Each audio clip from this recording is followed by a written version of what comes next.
চলে এলাম আমার বাড়ির দিওয়ালি পুজোর ফাইনাল ব্লগ নিয়ে। একজন তো সেজেগুজে রেডি, সঙ্গে আমি সাজিয়ে নিচ্ছি বাকি ঠাকুরগুলো। আমি আর আমার হাজবেন্ড একসঙ্গে এই পুজোটা দিয়েই কিন্তু সবকিছু শুরু করেছিলাম।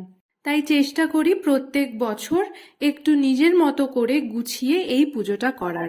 সেরমভাবে নিয়ম কারণ আমার ঠিক জানা নেই, তবে যতটুকু দেখেছি এবং যতটুকু নিজে থেকে পারি ভক্তি ভরে আমি এই পুজোটা প্রত্যেক বছরই বাড়িতে করে থাকি।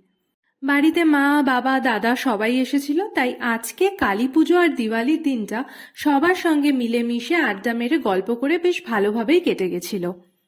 এই ছোট ছোট ইলেকট্রনিক ক্যান্ডেলগুলো আমি এবছর এজরা স্ট্রিট থেকে কিনে এনেছিলাম। কেমন সাজানো হয়েছে সেটা কিন্তু আমাকে অবশ্যই জানিও।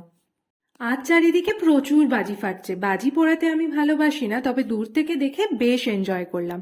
আজকের মতো ভিডিওটা শেষ করছি, দেখা হচ্ছে খুব শিগগিরই। টাটা।